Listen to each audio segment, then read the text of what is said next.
Coucou, j'espère que vous allez bien et que vous êtes en bonne forme. Bienvenue pour une nouvelle recette. Aujourd'hui, j'ai choisi de faire une recette de pain qui est le fougasse.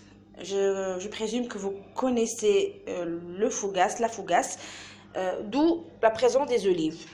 Donc, la fougasse est un pain italien qui est très bon. Moi, j'en raffole de ce pain. Je peux manger à midi, le matin, le soir, tout le temps. C'est un très bon pain qui est parfumé d'olive et de l'huile d'olive et d'autres épices si vous voulez. Là, maintenant, je vais vous présenter les ingrédients et on passe direct à la recette.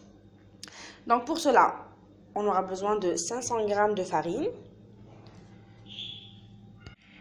une cuillère de levure de bière, une demi-cuillère de sucre, une bonne poignée d'olives. Moi j'adore, donc j'en mets une bonne quantité. Donc maintenant c'est à vous de voir si vous voulez plus ou moins d'olives dans vos pains. Du sel, ça c'est du thym. Moi j'aime bien quand c'est épicé de thym, ça donne un goût incroyable. L'huile d'olive bien sûr. Bon, je ne vais pas utiliser toute cette quantité. Généralement je mets jusqu'à 6 cuillères dans la pâte. Après au fur et à mesure j'en rajoute, mais je ne vais pas utiliser cette quantité.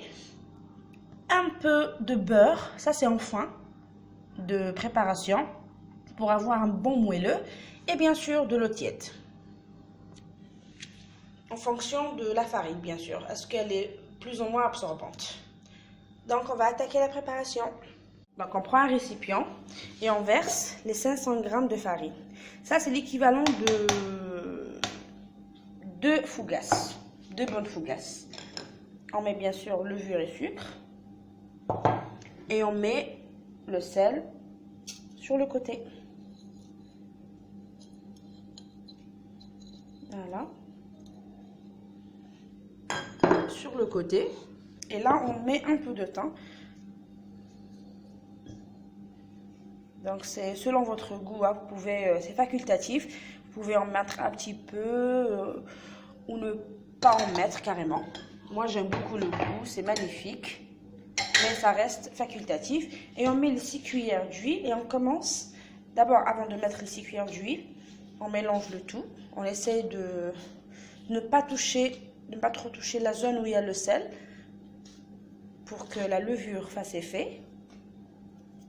Et on ajoute l'huile.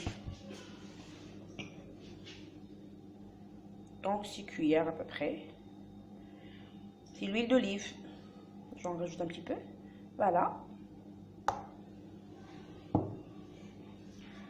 J'essaie de bien mélanger et d'incorporer la farine et l'huile, de bien les malaxer pour que la farine absorbe la bonne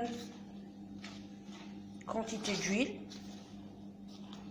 Voilà, j'essaie un petit peu de tout mélanger.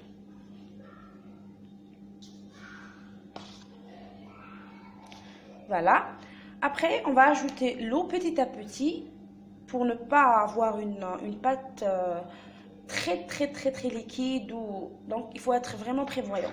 Donc, on ajoute l'eau petit à petit jusqu'à obtenir une pâte pas molle, une pâte assez qui se tient bien, mais en même temps moelleuse. Voici notre pâte. Là, je vais la pétrir pour obtenir une pâte lisse et on va poursuivre la recette. Voici la pâte après l'avoir pétrie pendant quelques minutes. Là maintenant, on va ajouter le beurre. On va pétrir encore. Voilà notre pâte après avoir ajouté du beurre. En ajoutant le beurre, la pâte va devenir collante aux doigts. Donc il ne faut pas avoir peur, il faut juste la pétrir. Et elle va redevenir une pâte normale. Maintenant, la pâte à fougasse, elle est prête. On a juste qu'à la couvrir et la laisser lever. Moi, par contre, dans cette étape-là, j'ajoute les olives. J'aime bien ajouter un peu d'olive pour avoir ce goût d'olive dans le pain plus l'huile d'olive. Donc ça, c'est facultatif aussi, mais le faire, il va donner un goût extra, surtout les amoureuses d'olives comme moi. Avant d'ajouter les olives, par contre, il faut juste tapoter avec un papier absorbant pour enlever l'extrait d'eau. Comme ça ne va pas influer sur notre pâte, pardon. Voilà. On va mettre une petite poignée, épîtrer encore pendant 2-3 minutes et le tour est joué. Voilà notre pâte. Après avoir ajouté les olives, on doit juste la couvrir et la laisser dans un endroit tiède environ 30 à 47 minutes jusqu'à ce que la pâte double de volume. Je rappelle que c'est une quantité pour 2 fougasses. Voici la pâte, elle a doublé de volume. On va la dégazer et façonner. Voilà, elle est très moelleuse. On va faire un petit boudin et le découper en deux à parts égales. Après, on va façonner. Voilà, j'ai étalé la pâte comme ceci. Comme vous voyez, j'ai laissé les bordures gonflées.